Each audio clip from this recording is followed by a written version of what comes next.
Father Hesburg, what is it about Andean health and development that has kept you so involved in this organization over the last 10 years? You've been involved in so many other organizations, and I am flattered and honored that you're still involved with our organization. What is it that you see about this organization, and what is it that you feel is important about it?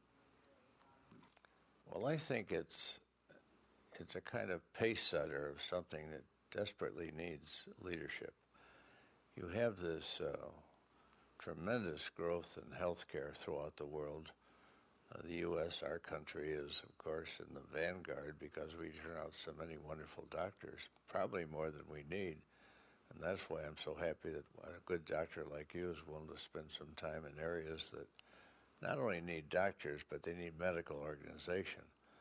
And one of the greatest things that has hooked me on Andean development is that you went down there as a young man not knowing what to do with your life and seeing the miserable physical and medical situation, you decided to become a doctor.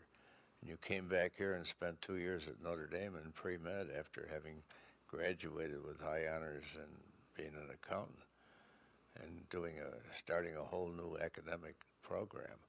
Then you went to Tulane and spent 4 years, and you also got as I understand, a master's in public health.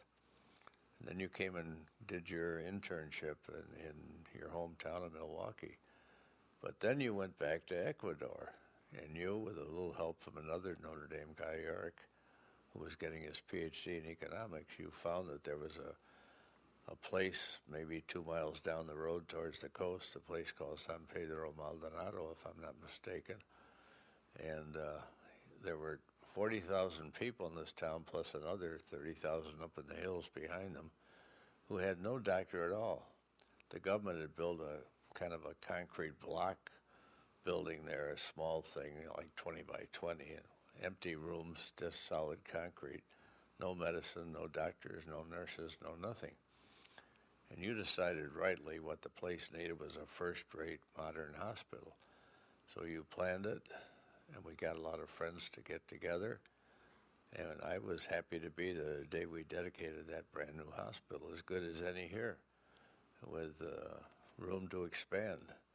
And with the backing of doctors who've probably been driving taxi cabs or doing other things, you've got them back into medicine. And today, as I understand it, you probably have 20 nurses and at least 10 doctors operating that hospital. And 70,000 people now have health care in a modern setting, where in the past, for childbirth or broken arms and legs and all the things that happen in a village down there, had no care whatever. Now they have first-rate care. And I believe that with a little bit of luck, as they say, you may be able to replicate that model in many other places in Latin America that are just as bad off as San Pedro was when you first went there. No hospital, no doctor, no nurses, nothing.